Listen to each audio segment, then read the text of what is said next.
brutally betrayed and murdered by his own brother, dismembered into 14 pieces and scattered across the lands of Egypt. He should have been erased from existence forever, and yet he became the immortal king of the underworld, the supreme judge of all souls, and the sacred promise of resurrection worshipped by an entire civilization for 3,000 years. His name was Osiris. How could a mutilated corpse become the origin of the immortal soul? Imagine a world thousands of years ago, a thin, fertile ribbon of life flanked by an ocean of death. Along the banks of that mighty, life-giving river, the Nile, a civilization rose from the black mud. This wasn't just a river to them. It was the bloodstream of Egypt, the Ateru, the physical manifestation of the god Hapi. Its annual inundation, the Akhet, was not a flood but a holy event, a deposit of rich black silt, Kemet, the black land, from which all life sprang. This predictable, life-giving cycle was the physical engine of their worldview. It taught them that life was cyclical, that periods of dormancy were followed by vibrant renewal, and that order, what they called Mayat, was the highest virtue. Beyond this black land lay the endless, terrifying expanse of the Deshret, the Red Land, the scorching, sterile desert that represented the antithesis of life. This was the realm of Isfet, chaos, violence, foreignness, and the unpredictable fury of the storm. The entire Egyptian cosmology was a delicate, eternal struggle to maintain Ma'at and hold Isfet at bay. At the very heart of their beliefs, which sought to explain this cosmic duality, was a pantheon of gods, beings who embodied the very forces of nature and existence. The primary family of this drama was the great Ennead of Heliopolis, the 9 deities who formed the basis of their creation story. It began with Adam, the All, who emerged from the primordial waters of Nun, and through an act of solitary creation spat or sneezed forth the first divine pair, Shu, the god of air, and Tefnut, the goddess of moisture. This pair in turn gave birth to Geb, the earth god, and Nut, the sky goddess. Here, we find the first great family drama. Geb and Nut were locked in a passionate embrace, leaving no room for creation to exist between them. Their father, Shu, was forced to intervene, raising Nut high above Geb, creating the space for our world to exist. But Nut was already pregnant. Her grandfather, Adam, had decreed that she should not give birth on any day of the 360-day calendar. Thoth, the god of wisdom, gambled with the moon god and won 5 extra days, the epigomenal days, tacked onto the end of the year, allowing Nut's children to be born. On these 5 days, a new generation of gods entered the cosmos: Osiris, Isis, Seth, and Nephthys. Osiris, as the firstborn, emerged as a truly pivotal figure. He was more than just a deity. He was the heir, the king destined to rule the terrestrial world his parents had formed. Born of Geb, the earth, and Nut, the sky, he was the perfect synthesis of both realms. With his siblings, he was part of the divine family that would rule the cosmos. He was given kingship over the fertile black land, Kemet, the heart of Egypt. His sister, the brilliant and magically potent Isis, became his wife and queen. His brother Seth was granted dominion over the harsh Red Land, the deserts and foreign territories. His other sister Nephthys was given to Seth as a consort. The stage was set. Osiris, upon ascending the throne of Egypt, brought with him not just authority but enlightenment. The stories, particularly as relayed by later Greco-Roman historians like Plutarch, paint a picture of humanity in a raw, savage state before Osiris's reign. It was said they were cannibalistic, disorganized, and lived without law or reverence for the gods. Osiris, the culture bringer, single-handedly pulled them from this state of savagery into a flourishing civilization. His reign was a golden age. He was the embodiment of order, fertility, and prosperity. He taught humanity the art of agriculture, showing them how to cooperate with the Nile's inundation, how to plant emmer wheat and barley, the staples of life that would become their bread and their beer. He taught them to cultivate the vine, giving them the gift of wine. He was the first to establish laws, creating the framework for Ma'at on earth. He instituted the first religious cults, teaching the people how to build shrines, carve statues, and properly honor the divine pantheon from which he came. He was, in essence, the first pharaoh, the model of a perfect king. The land blossomed under his reign.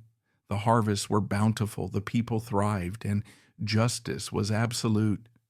He was a visible, tangible, and beloved ruler, often depicted with the symbols of his just kingship: the Heka, to guide his people, and the Nekaka, to separate the wheat from the chaff, or to mete out discipline.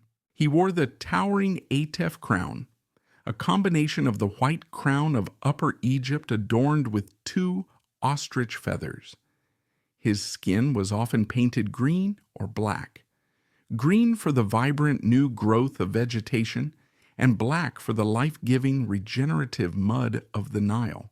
He was, in every sense, the god of life, order, and renewal.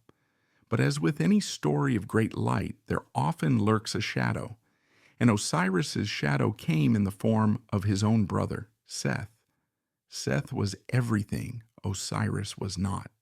If Osiris was Kemet, the black soil, Seth was Deshret, the red sand. He was wild, untamed, the god of the scorching desert, of chaos, violent storms, and brutal, unthinking force.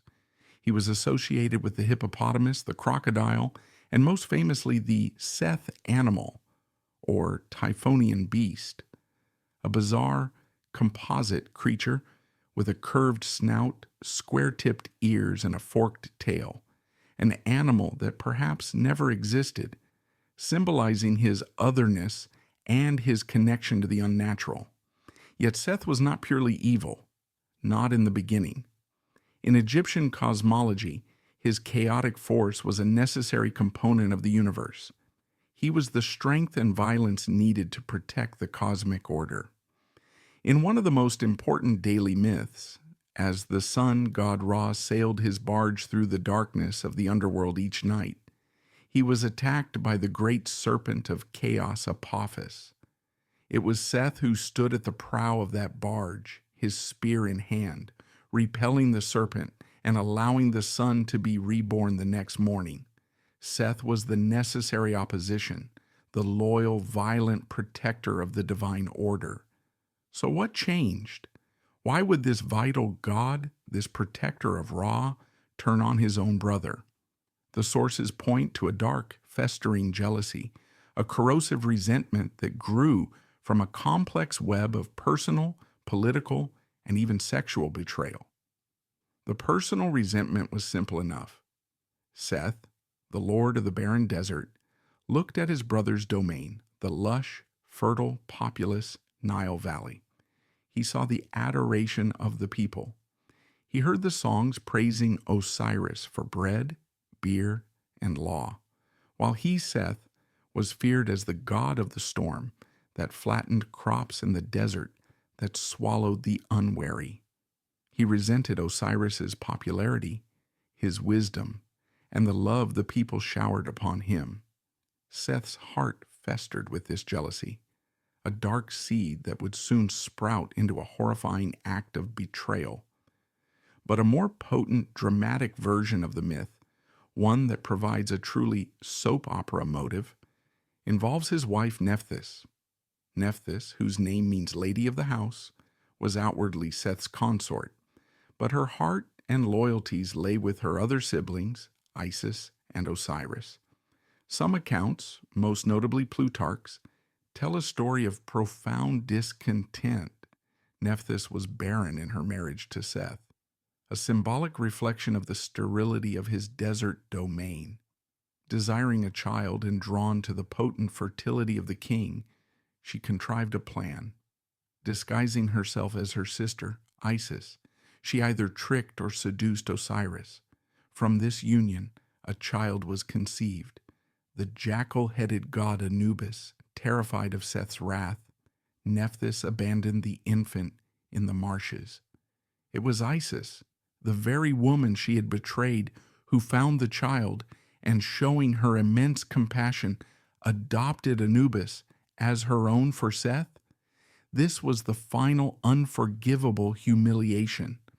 His brother, the perfect king, had not only stolen the love of the people, but had also slept with his wife, siring a child that was not his.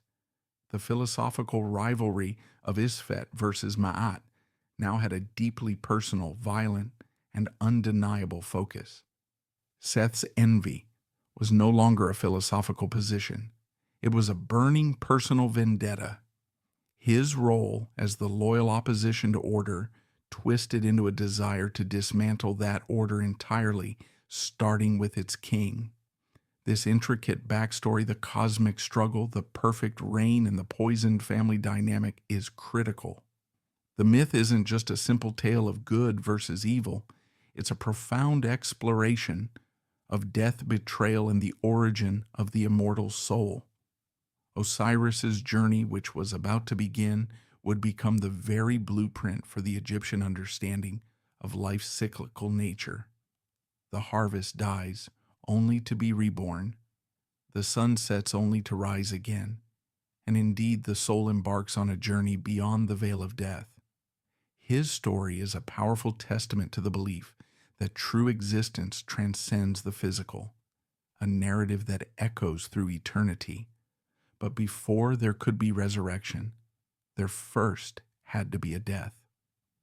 Seth, now consumed by his envy and rage, concocted a scheme as cunning as it was cruel.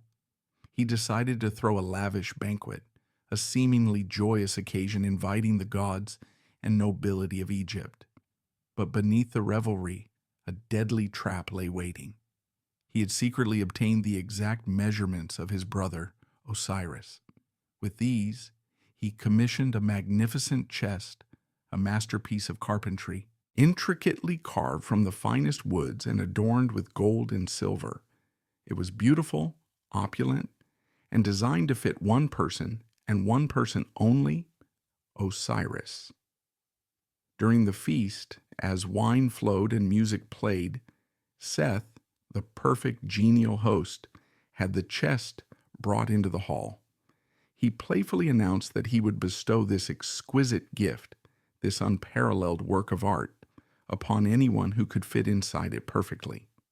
The game began. One by one, the guests tried. A god too tall, a noble too broad, all failed to fill its exact dimensions. The hall was filled with laughter and friendly competition. Finally, Osiris, ever the good-natured and unsuspecting king, stepped forward. Persuaded by Seth's feigned enthusiasm, he had no reason to suspect his own brother, the protector of Ra, of any foul play. He lay down in the chest, and to the marvel of the guests, it fit him precisely, as if tailor-made. The moment Osiris was inside, the festive atmosphere shattered. The mask of civility dropped. Seth, giving a terrifying roar, slammed the heavy lid shut. His 72 co-conspirators, a detail from the pyramid text that hints at a much wider conspiracy, perhaps representing dark constellations or demonic forces, leapt into action, securing the lid instantly. Nails were hammered in. Molten lead was poured into the seams, sealing the king in an airtight tomb. The laughter turned to screams of horror as the chest, no longer a beautiful gift but a sarcophagus, was carried away by Seth's followers. They dragged it to the banks of the river and flung it into the mighty Nile. This wasn't just murder. This was an act of profound, gut-wrenching betrayal. Your own brother, your flesh and blood, driven by an insatiable hunger for power and a venomous jealousy, commits such a heinous act. It's the kind of familial treachery that resonates across all cultures and throughout history, highlighting how the deepest wounds are often inflicted by those closest to us. Seth's actions were more than regicide. They were a strike against Ma'at itself. By killing the king of the Black Land and throwing him into the Nile, Seth plunged Egypt into chaos, symbolizing how betrayal can unravel the very fabric of order and peace. As Osiris lay trapped within that sealed chest, slowly suffocating or drowning in the murky depths of the Nile, his earthly life came to an agonizing end. This initial death, brutal and unexpected, served as a stark introduction to the concept of death as an inevitable, if terrifying, part of existence. It was the ultimate, irreversible conclusion to a mortal reign, the moment Isfet finally overcame Ma'at. But as the Egyptians would come to believe, this was not the end of the story for the soul itself. The chest drifted, a silent coffin carrying the body of the murdered god-king, a vessel bearing the lost hopes and dreams of a nation, out of the Nile's mouth, into the vast, unknown expanse of the Mediterranean Sea. The first act of the tragedy was over, but the quest for resurrection was about to begin. The murder of a god is not a silent event. The moment the sealed sarcophagus, a golden prison of lead and wood, plunged beneath the dark, churning waters of the Nile, a metaphysical scream tore through the fabric of the cosmos.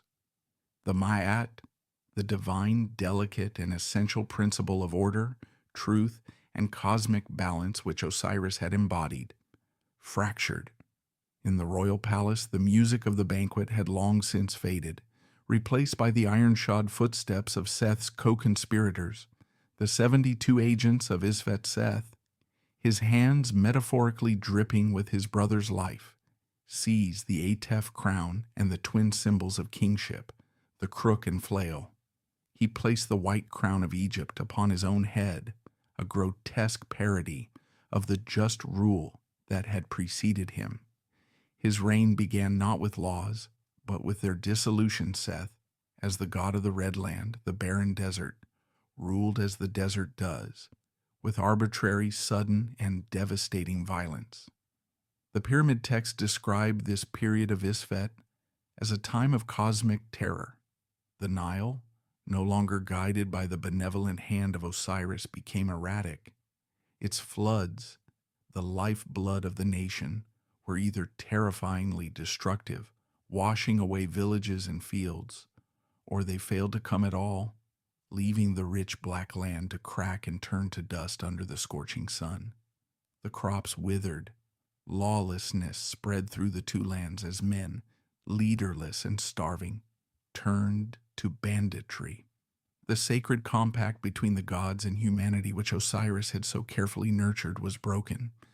The storms that Seth commanded, once relegated to the foreign wastes, now ravaged the heart of Egypt.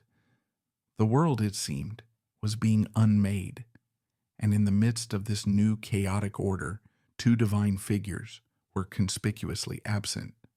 The first was the murdered king, his coffin now drifting aimlessly from the Nile's delta into the vast, wine-dark expanse of the Wajwur, the great green, which we know as the Mediterranean Sea. The second was his queen, his sister wife, the goddess Isis, the Weret Hekau, the great of magic, was not at the fateful banquet. When the news of her husband's betrayal and murder reached her, her first reaction was not a declaration of war, but a profound, earth-shattering act of mourning. This was not the quiet grief of a mortal widow. This was the lament of a goddess, an act of ritual power that would define her very essence for all eternity. She, the glorious queen, the goddess of the throne and motherhood, tore her royal robes, replacing them with the simple, unadorned garments of a widow. She took a ceremonial blade and sheared her long, divine hair, a public act of desolation. She smeared her face with the very dust and mud of the Nile bank that her husband had made fertile, wailing in a voice so potent that it caused the heavens to weep and the earth to tremble. But she was not alone. Her sister, Nephthys, the lady of the house, emerged from the blood-stained palace of her husband Seth. Consumed by a vortex of guilt and horror, she abandoned her husband, the new illegitimate king, and ran to her sister's side. Nephtys's grief was complex. She mourned the brother she had always loved, but she also mourned her own role in the tragedy. If we follow the tradition recorded by Plutarch, it was her seduction of Osiris, her desire for a child that her own chaotic husband could not provide, that had given Seth the final personal justification for his monstrous act. Her son, the jackal-headed Anubis, was the living proof of this betrayal, and she had abandoned him in the marshes out of fear. Now, with the world collapsing, she sought her only possible redemption, loyalty to the sister she had wronged and the brother they had both lost.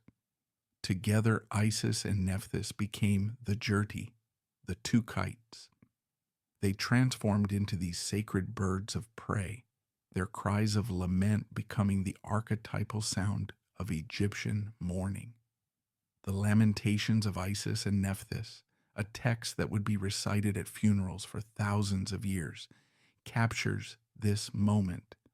"I am Isis," one part cries. "I have come from my hiding place. I seek my brother." And the other responds, "I am Nephthys. My brother, I seek you. My heart is pained for you." Their shared grief was a magical act, a desperate roving summons aimed at the lost soul of their king. They began their quest, soaring over the papyrus thickets and waterways of the Nile Delta, scouring every bank, every eddy, every sandbar, for any sign of the chest. But the river was empty. The current had already taken him. The coffin bearing the body of the murdered god drifted for days, then weeks. It was a silent, sacred vessel on an endless sea, tossed by waves but guided by fate. The currents of the Mediterranean carried it east and north, until it finally washed ashore on the coast of Phoenicia, near the great port city of Byblos. There, on the beach, the coffin came to rest among the roots of a tiny tamarisk sapling. And then a miracle. The tree, nourished by the divine essence held within the chest, began to grow at a supernatural rate. It shot upwards, its trunk thickening, its branches spreading wide, enveloping the golden sarcophagus completely within its wood. It became the most magnificent tree the world had ever seen, towering and strong, and it exuded a beautiful, unearthly fragrance, a divine perfume that scented the air for miles around. The local king of Byblos, sometimes named Melkart or Malakander, and his queen Astarte were walking by the shore when they were overcome by the tree's perfect beauty and its intoxicating scent. The king, unaware that he was looking at the tomb of a god, immediately ordered that the tree be cut down. His finest craftsmen, marveling at the sheer size and quality of the wood, fashioned it into a single, massive, and majestic pillar. This pillar, the Djed, was erected as the central support for the roof of his new palace. The irony was cosmically profound. The Djed pillar, a symbol which would become inextricably linked with Osiris himself, representing stability, endurance, and the divine backbone of the king, now literally held up a foreign palace. The dead god of order, his body encased within, was serving as the unconscious foundation for a mortal king's hall. There he remained hidden while chaos reigned in his own land. Meanwhile, back in Egypt, Isis's desperate search continued. Finally, through her divine intuition, she learned of its heading, and her quest took her beyond the borders of Egypt. She eventually arrived in the Phoenician city of Byblos. There, her divine senses led her to the local king's palace. where she sensed her husband's presence. The magnificent, fragrant tamarisk pillar holding up the palace roof was in fact the very tree that had grown supernaturally around his drifting sarcophagus. Using her magic, Isis infiltrated the palace. She revealed her divine form in a terrifying display, accusing the royal family of harboring her husband, the king and queen, prostrate in terror, begged for forgiveness, and immediately ordered the pillar to be dismantled. With her own hands, Isis cut away the wood, revealing the magnificent, perfectly preserved golden chest within. The moment she saw it, her divine rage collapsed back into overwhelming human-scale grief. She threw herself upon the chest, her wails and lamentations so powerful, so heartbreaking, that some myths say the king's own son, the very child she had tried to save, died of sheer terror and sorrow at the sound. Finally, she was reunited with the body of her beloved. Her quest was partially over. Before leaving Byblos, she showed a final act of grace. She took the remaining wood of the tamarisk pillar, anointed it with sacred oils, and wrapped it in fine linen just as she would a body.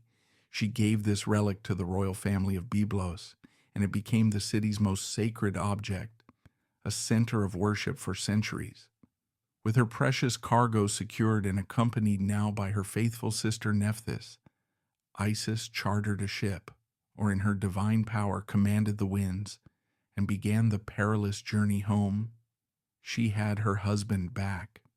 She sailed for the Nile Delta, seeking a place of absolute secrecy, a place where she could hide the body from the ever-watchful, hate-filled eyes of Seth. She found it deep in the swamps of Chemis, a remote, secluded, and sacred place, thick with papyrus reeds, a place so hidden that it was almost a world unto itself. There, in the impenetrable darkness of the marsh, she hid the sarcophagus, believing her beloved husband could finally find a measure of peace. She could now at last begin the sacred and magical rites to mourn him, and perhaps even to revive him. For a brief, fragile moment there was a semblance of peace in the cosmos, though it was a peace known only to two deep in the impenetrable papyrus thickets of the Chemis swamps, a region in the Nile Delta, so secluded it was said to be a floating island, hidden from the world. Isis and her sister Nephthys kept their mournful vigil. The world outside, the Kemet that Osiris had built, groaned under the chaotic and tyrannical rule of Seth. His was a reign of fear, of scorching desert winds that encroached upon the fertile land, of erratic floods, and of justice forgotten. But here, in this secret cradle of reeds, the divine order held on by a single thread. The golden sarcophagus, retrieved at such great cost from Byblos, was safe. Isis, the great magician, and Nephthys, the lady of the house, began the sacred preparatory rites. They were no longer just queens, they were priestesses, guardians of a single sacred body. They gathered sacred herbs from the marsh, lotus for rebirth, myrrh for purification. They drew protective hieroglyphs in the mud around their hiding place, their lamentations, once cries of desperate, searching grief, now transformed into chants of protection and preservation. Isis, brilliant and driven, was formulating a plan. She was the Veret Hikau, the great of magic. She had studied the ancient rituals, the words of power that could bind and unbind. She did not just intend to mourn her husband, she intended to restore him. She believed that with the body whole and her magic potent, she could breathe life back into his inert form, at least for a time. The world was broken, but here, in this tiny, sacred bubble, she was beginning the work of mending it. But the eyes of chaos are never truly closed. Seth, the usurper, was not a king who sat comfortably on his throne. He was a creature of the wild, a being of primal force, and he was consumed by a paranoid, restless energy. His victory felt incomplete. He had killed his brother and taken his crown, yet he knew, perhaps sensing his wife Nephthys's defection, that the story was not over. His greatest fear was that Osiris's body, the very symbol of the order he had overthrown, still existed. A body could be a relic, a rallying point, a magical vessel. As long as it was whole, it remained a threat. One night Seth, in the grip of this restless fury, went hunting. This was no royal sport. This was the chaotic pursuit of a desert god he was hunting by the light of the moon, a detail of profound significance, as the moon, in its waxing and waning, was often seen as a celestial image of Osiris himself. Seth was, in effect, hunting his brother's own heavenly symbol. He crashed through the delta marshes, his Typhonian animal form a blur of red fur and violent energy, his iron spear in hand, slaying creatures of the marsh not for food, but for the sheer release of his pent-up Isfet. And then he found it. Perhaps the moonlight glinted off a corner of the golden chest, or perhaps the scent of Isis's sacred herbs betrayed the location. He stopped. His burning red eyes fell upon the sarcophagus, hidden amongst the reeds. But he did not just see a chest. He saw his wife, Nephthys, and his sister Isis tending to it, their rites a clear sign of magical defiance. The rage that erupted from Seth was not human. It was elemental. It was the fury of the desert storm, the violence of the earthquake, the scream of the void. This was the ultimate betrayal. His brother whom he had murdered was here. His wife who had abandoned him was here, protecting the very man she had once seduced. His sister, the most powerful magician in the cosmos, was here, undoubtedly working some magic to undo his triumph. With a roar that flattened the surrounding reeds, he tore the massive sarcophagus open. He laid his hands on the body of Osiris, his brother, the perfect king, and in a fit of savage, calculated fury, he began to dismember him. This was not a random act of butchery. It was a ritual desecration, an act of anti-creation. Seth, the god of Isfet, was systematically unmaking his brother, the god of Ma'at. He tore the body into 14 pieces. This number was no accident. It was the precise number of days of the waning moon, a daily execution mirroring the slow death of the lunar light. It was a symbolic severing of Osiris from his celestial counterpart. Some traditions say the number was 13, others say 42, one piece for every nome or region of Egypt. But the intent was the same, to destroy his brother so completely, so utterly, that he could never be made whole again. And Seth was not finished. He took the 14 pieces of his brother's body, and in a final act of horrifying spite, he scattered them. He traversed the entire length of Egypt, from the northernmost swamps of the delta to the first cataract at Aswan in the south.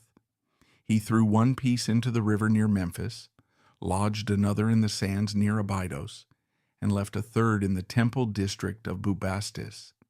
He ensured that each nome of Egypt, each territory that had once prospered under Osiris's rule, would now be polluted by a fragment of his desecrated corpse. It was an act of tactical, magical, and psychological warfare. By scattering the body, he was ensuring that there was no central place for Osiris's Ka, his life force, to return to. He was denying his brother a proper burial, which to the Egyptian mind was the most horrific fate imaginable. An unburied, fragmented body meant an unburied, fragmented soul, doomed to wander restlessly, unable to pass into the afterlife. Seth had not just killed Osiris a second time. He had, he believed, annihilated his very soul. He returned to his palace, his iron hands stained, and he laughed, a sound like grinding stones he was, at last the undisputed, unchallenged king. Imagine the utter soul-crushing devastation Isis must have felt upon discovering this new horror. She returned to her hidden sanctuary in the marsh, perhaps from gathering more reagents for her ritual, to find the clearing destroyed. The golden sarcophagus lay smashed and empty. The air, once thick with sacred incense, now reeked of Seth's chaotic violence. Her husband, her beloved, was not just dead. He was gone, fragmented, scattered, and obliterated. This is the moment that defines Isis, where any other being, mortal or divine, would have collapsed into an eternity of despair. Isis's spirit remained unbroken. Her grief so profound it was a cosmic force did not paralyze her. It tempered her. It forged her love into a weapon, a tool of divine will. Her resolve became as hard as diamond. She would not allow this to be the end. If her husband was in 14 pieces, she would find all 14. Once again, she and her sister Nephthys transformed. They became the Jurti, the two kites, soaring high above the land. Their mournful cries, which had once been a search for a single hidden chest, now became a desperate sweeping survey of an entire nation.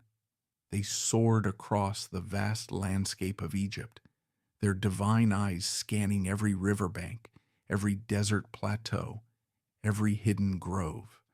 Their quest was a painful, heartbreaking reverse pilgrimage. It was a painstaking, agonizing labor. They sailed the Nile in a simple papyrus skiff, a boat which, according to legend, was why crocodiles never attacked such vessels, showing their divine respect for the grieving goddess. They meticulously scoured every corner of the two lands. The pyramid texts and later accounts known as the Osirian Koyak texts describe this quest in detail. In one nome, they would find a leg, in another an arm, in a third, the heart. This part of the myth serves a powerful theological purpose. As Isis and Nephthys found each piece, they would bury it on the spot, consecrating the ground and performing the initial rites of protection before continuing their search. These locations became the great cult centers of Osiris. Abydos, which claimed to hold the god's head, became the most sacred city in all of Egypt, the center of the great Osirian pilgrimage. The myth, therefore, explained and unified the diverse local cults of Osiris. Every temple that claimed a relic of the god was, in fact, validated by the story of Isis's great quest. Each was a single piece of a larger sacred whole piece. By agonizing piece, they found them, 13 pieces in all. But the 14th, the most crucial part, was missing. They searched the river, the banks, the marshes, but it was nowhere to be found. The final, most vital piece, Osiris's phallus, the symbol of his fertility, his kingship, and his very essence as a life-giving god, was lost. With her divine insight, Isis discovered the terrible truth. The moment Seth had thrown this piece into the Nile, it had been devoured. Some myths say it was a single monstrous fish, the Oxyrhynchus, which was thereafter considered taboo and forbidden to be eaten in many parts of Kemet. Other traditions say it was a trio of fish, or perhaps a crab. The specifics didn't matter. The symbolism was devastating. Osiris's creative power had been consumed by the very river that had once been his domain. He was, in a word, incomplete. This was Seth's true victory. By destroying the phallus, he had ensured that even if Osiris was reassembled, he could never be a god of the living again. He could never rule on earth. He could never sire a living heir to challenge the usurper. His resurrection, if it happened at all, would be a sterile, shadowy one. But even this insurmountable obstacle could not deter Isis. She was the Wered Hekau. She was the goddess of creative, restorative magic. If she could not find the piece, she would make one. With all 13 pieces gathered, she, Nephthys, and now Anubis, the son of Osiris and Nephthys, the jackal god whom Isis had adopted and who by his nature was destined to be the god of the dead and embalming, began the final greatest ritual. Isis, with her formidable magical powers, fashioned a replacement phallus. Some say she carved it from wood, others that she molded it from gold and wax. She consecrated it with her magic, imbuing it with the divine essence of the missing piece. Then they began the act that would define Egyptian funerary beliefs for all time. The first mummification, Anubis, as the divine embalmer, performed the physical tasks, treating the body with natron and sacred oils to preserve it from decay. But it was Isis and Nephthys who performed the true magic. They meticulously stitched the fragmented body back together. They anointed him. They began to wrap him in strips of the finest white linen, a process that was both practical and deeply magical. With every layer of bandage, Isis and Nephthys wove their own hair into the cloth, binding their living divine magic to his dead form. They whispered the words of power, the spells of resurrection, the promises of protection. They were not just preserving a corpse, they were creating a Sa, an eternal perfected body, a vessel that his Ka and Ba could recognize and return to for eternity. This arduous journey of collecting and reassembling Osiris's body underscores the powerful element of the origin of the immortal soul. Even though Osiris's physical body was shattered, dispersed, and incomplete, his essence, his spirit, endured through the unwavering love and potent magic of his wife. Osiris's fragmented body, brought back together and made whole, became the divine prototype for every mummy.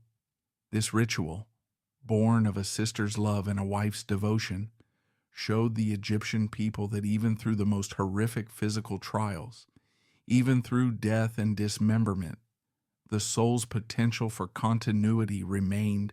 The body could be preserved as a house for the soul. Death, Isis had just proven, was not an annihilation. It was merely a problem to be solved by magic, love, and ritual.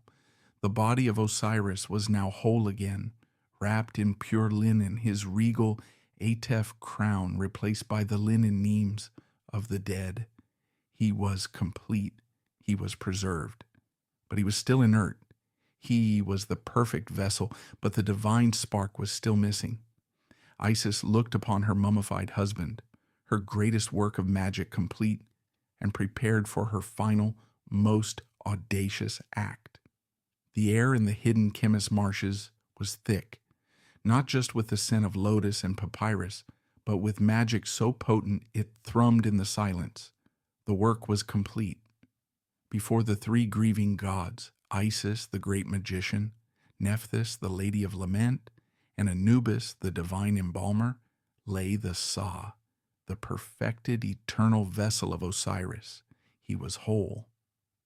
The 13 pieces were stitched with divine thread, the gaping wounds anointed with sacred oils, the missing 14th part, fashioned from gold and wax, consecrated by Isis's own Hekau. He was wrapped in the finest linen, his body bound with the power of their love, his spirit locked to this new incorruptible form. He was the perfect mummy, the prototype for all eternity, but he was inert, a beautiful divine statue of the king he had been for any other being.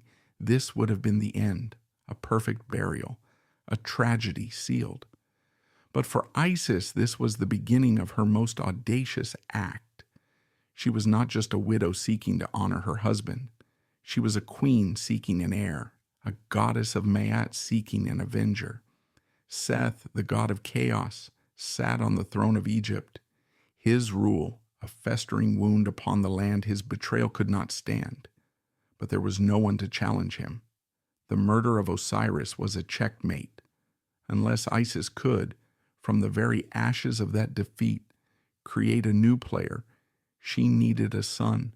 She needed an heir, born of Osiris's own line, to claim the throne by divine right. Isis instructed Nephthys and Anubis to stand back, to guard the perimeter of their reed sanctuary. This final magic was hers alone. She began to chant, her voice low and resonant, weaving words of power that had existed since the dawn of creation. Her grief, her rage, and her unbending love all coalesced into a torrent of focused will.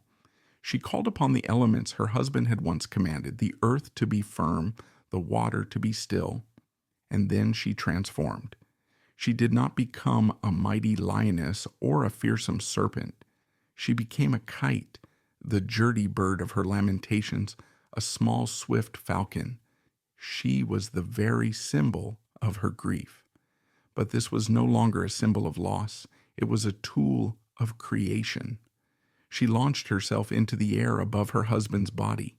She hovered over his inert, mummified form, a living, breathing, divine creature suspended over the perfect, preserved image of death. Then she began to beat her wings. This was not the simple act of a bird staying aloft. This was a divine creative tempest. With every powerful downstroke, her wings fanned not just air, but magic. She was fanning the breath of life itself, the ka that had been scattered, forcing it back into the lungs of the preserved Sa. The air she moved was thick with her own divine essence, her hekau, and it was this magical air that she breathed into her husband's mouth.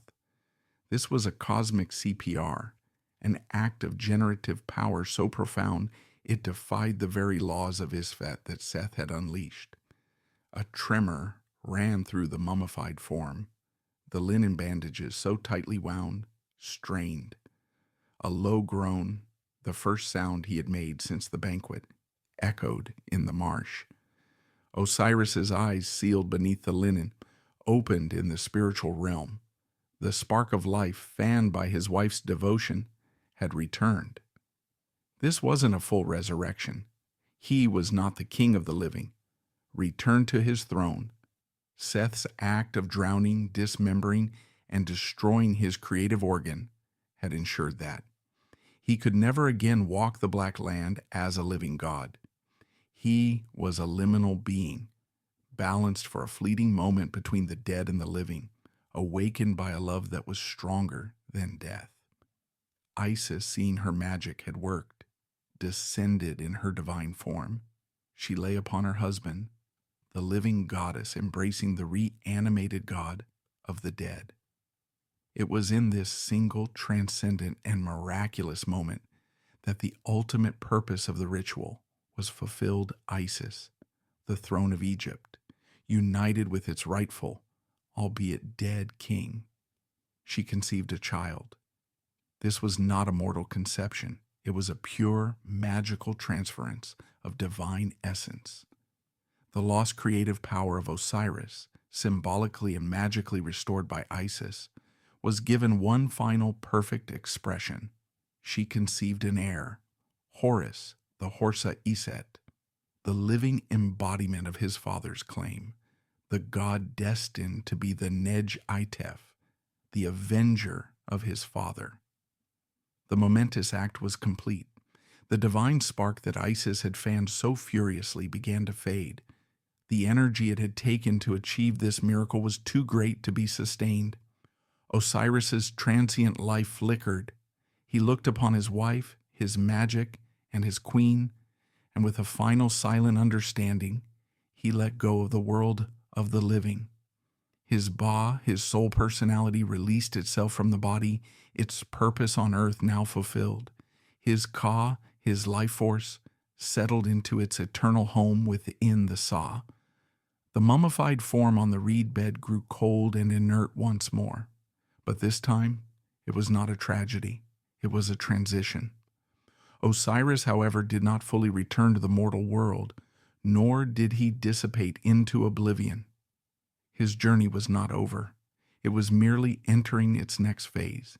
His soul, now justified by his wife's magic and his own inherent Ma'at, turned away from the land of the living, from the sunlit world of Geb, and began its descent. He traveled west toward the Amenta, the hidden land, following the path that the sun god Ra took each night in his solar barge. He journeyed into the Duat. The Duat was the Egyptian underworld, a complex, mysterious, and often terrifying realm. It was not a hell of eternal fire, but a winding, cavernous world of 12 gates, one for each hour of the night. It was a place of judgment, of trials, and of regeneration, a place where the sun itself had to be reborn. Every night to rise again at dawn, it was a realm populated by terrifying demons, guardian serpents, and lakes of fire, but also by the blessed dead and the gods who governed eternity. When Osiris entered the Duat, he did so not as a lost soul, but as its conqueror and rightful king. By being the first god to suffer a mortal death, the first to be dismembered by Isfet, and the first to be ritually made whole by the magic of mummification, he had charted a path. He had overcome the oblivion that Seth had intended for him. He had mastered death. He arrived at the Hall of Two Truths, and there he was given the throne that was his by right. He became the benevolent lord of the Duat, the Nebjed, lord of stability, and Kentiamentiu, foremost of the Westerners. His reign was not over. It had simply moved to a higher, more profound plane of existence. He became the ultimate judge, the divine arbiter of every single soul that followed him into the shadows. Here his story becomes the origin of the immortal soul. For all humanity, Osiris established the great spiritual bureaucracy of the afterlife, the cosmic court that would decide the fate of every Egyptian. When a mortal died, their body, if they were wealthy enough, would be mummified in imitation of Osiris. In the imitation of Osiris, their ba, or soul, would then be led by the divine embalmer Anubis into the great hall of two truths. Before the throne of Osiris, the soul would face its ultimate test, the weighing of the heart. The deceased's heart, the Ib, believed to be the seat of their conscience, memory, and will, was placed on one side of a great golden scale. On the other side was placed the single, pure, white shoe feather of the goddess Ma'at, the symbol of truth, order, and justice. The soul would then have to recite the negative confession before the 42 assessor gods, declaring their innocence. I have not stolen, I have not murdered, I have not been deceitful, I have not made anyone weep, I have not been greedy. As they spoke, the scales would balance. The ibis-headed Thoth, the divine scribe, stood ready to record the verdict. If the heart was light as the feather, it meant the deceased had lived a life in accordance with Ma'at. They were declared Ma'keru, true of voice. Their soul was justified. They were then led by Horus and presented to the enthroned Osiris, who would welcome them into the eternal afterlife. This was the Aru, the field of reeds, a perfect idealized version of the Nile Valley, where the soul would live in eternal plenty, forever safe.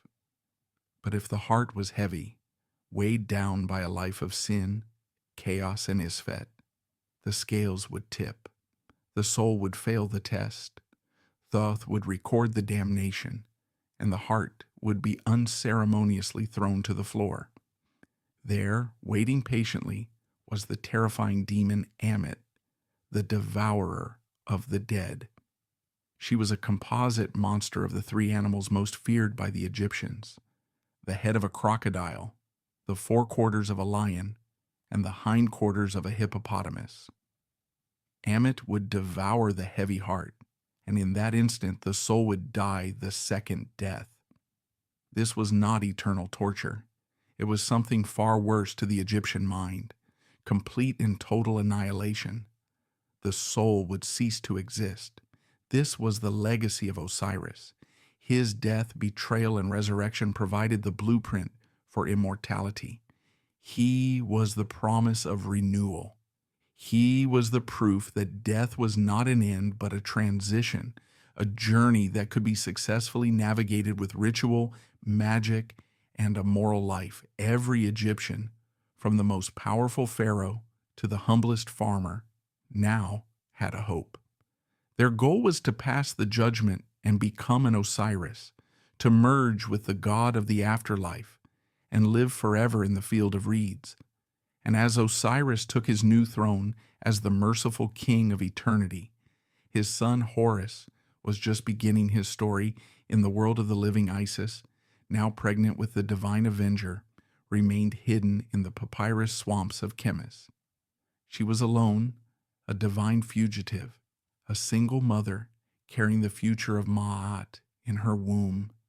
She knew that her brother Seth, the violent and paranoid king, would stop at nothing to destroy the child if he ever learned of his existence.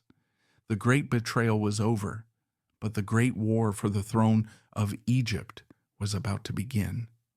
Through her formidable magic, Isis achieves the impossible, conceiving a divine heir, Horus, from her resurrected husband. With this final act of creation complete, Osiris's journey in the mortal realm ends and his eternal reign begins.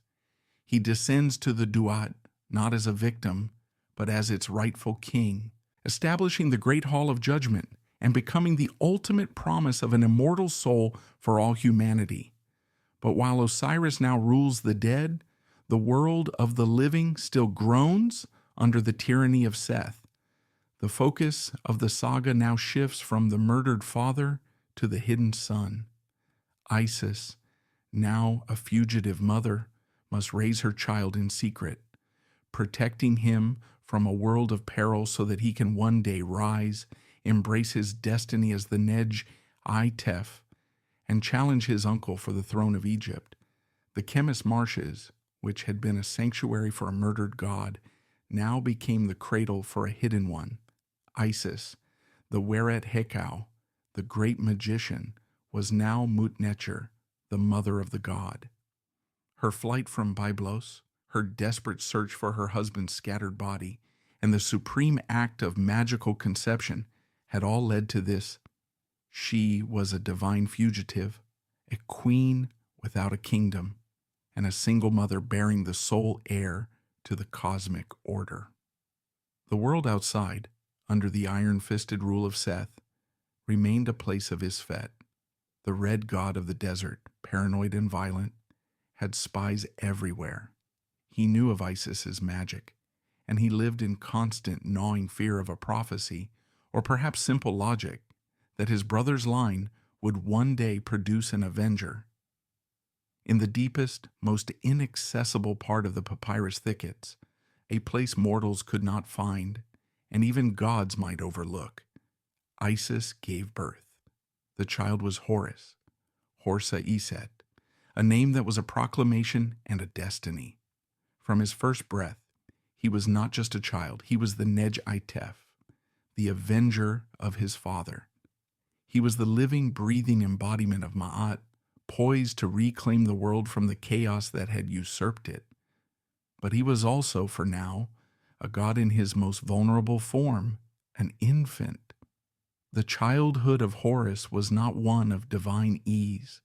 It was a harrowing, desperate struggle for survival, a testament to his mother's fierce, protective love.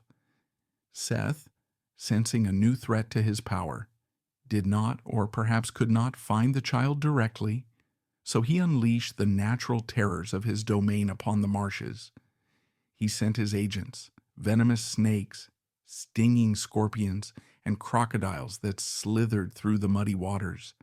The infant Horus was a constant target, and the secluded swamp became a deadly gauntlet. This period cemented Isis's most beloved and enduring role, that of the divine protector, the mother who would stop at nothing to save her child. Numerous myths inscribed on magical amulets and healing stelae tell of these close calls. In the most famous story, Isis returns to her hiding spot after foraging for food, only to find her infant son Horus lying rigid and breathless on the reed mat, foam on his lips. He had been stung by a great scorpion, an agent of Seth. Isis's reaction was not just the panic of a mother. It was the focused rage of a goddess. She let out a cry of such profound despair and power that it stopped the very passage of the sun, God Ra's barge in the sky. She halted the cosmos itself with her grief, refusing to let the sun move, and thus refusing to let time itself continue until her son was healed. Thoth, the god of wisdom and magic, who had recorded the verdict of Osiris's soul, descended from the solar barge. He, moved by her plight and recognizing the cosmic necessity of the child's survival, spoke the words of power.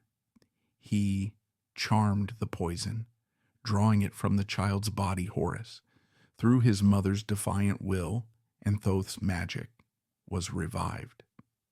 This story, and others like it, did more than just tell a tale. They became the very source of Egyptian healing magic. A mortal mother, whose child was suffering from a scorpion sting or snake bite, would recite an incantation invoking this myth. She would, in essence, become Isis, and her child become Horus. The magic that saved the god-child would then be channeled to save the mortal child. Isis's love for Horus became a universal protective force available to all Egyptians. Sheltered by this ferocious love, and aided by her sister Nephthys, as well as Thoth, Horus grew from a vulnerable infant into a strong, courageous, and formidable young god. He was raised in secret, his divine nature hidden, his purpose drilled into him with every lesson. He learned magic from his mother, wisdom from Thoth, and a burning righteous fury from the story of his father. He was in every way the perfect heir. He possessed the magic of Isis, the legitimacy of Osiris, and a strength that could, for the first time, truly rival the brutal, chaotic force of Seth. When he came of age, his body strong and his will forged in the hardships of the Delta, he emerged from the marshes. The period of hiding was over. The time for vengeance and for justice had begun. Horus, now often depicted with the head of a mighty falcon, traveled to the divine Ennead, the great assembly of the gods, presided over by the sun god Ra, the ultimate creator. There, before the pantheon, he threw down his challenge. He declared himself the Nej-Itef, the rightful heir of his father, Osiris, and he formally demanded that the throne of Egypt, which Seth had usurped through murder and treachery, be returned to him. This began the contendings of Horus and Seth, a brutal 80-year-long cosmic and legal battle. It was a series of epic contests testing strength, magic, and cunning, a direct clash between Ma'at and Isfet Seth. The elder god of chaos argued his case with brute force and deceit. Horus, the young heir, countered with strategy, endurance, and his mother's magic. The conflict culminated in a savage physical battle. In a fit of rage, Seth captured Horus and, in an act of horrific violence mirroring his father's dismemberment, he tore out one of Horus's eyes.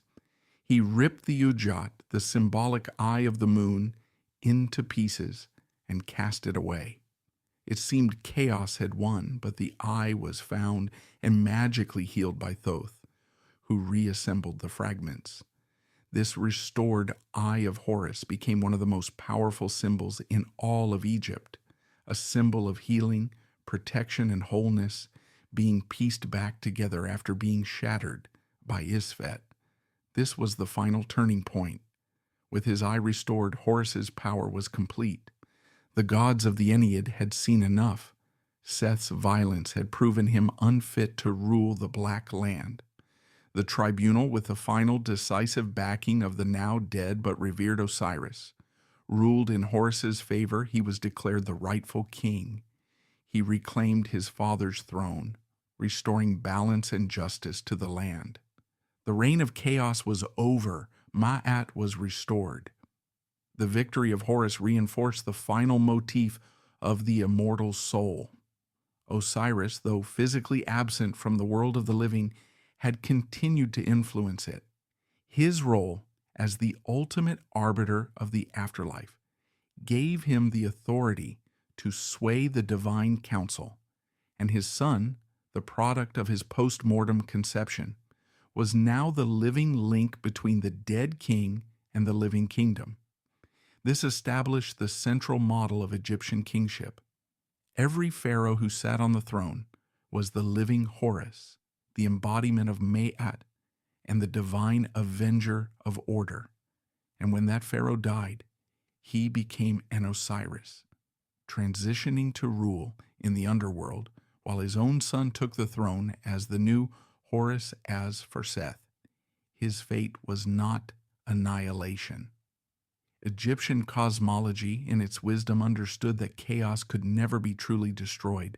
Only subdued and kept in its proper place, Seth was banished to his desert wastes, the Red Land.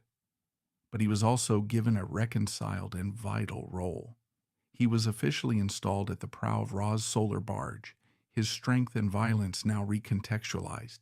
He would spend eternity as the loyal, violent protector of the sun god, using his iron spear to strike down the great serpent, Apophis, each night, thus ensuring that the sun and Ma'at itself could be reborn every dawn. Osiris's story, which began with his golden reign, had now come full circle.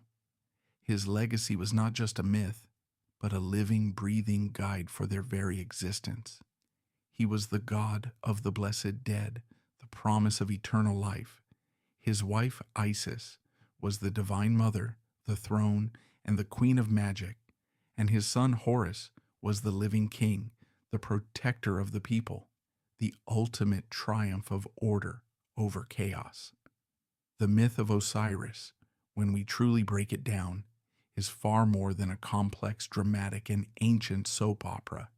It is a masterclass in ancient storytelling, a foundational document that weaves together the timeless, foundational themes of human existence. For the civilization that lived and breathed the Nile for 3 millennia, this was not just a story, it was an answer. It was a profound exploration of death, betrayal, and the origin of the immortal soul. And it provided the very framework for their understanding of life, their preparations for death, and their hope for eternity. Modern storytelling still carries the echoes of this 3,000-year-old epic. The Lion King retells it most clearly: the beloved king murdered by his envious brother, the fall into chaos, and the restoration of balance through the rightful heir. Across countless tales of power, betrayal, and rebirth, we keep repeating the same ancient truth, that what is good, what represents order and justice, can never be destroyed forever.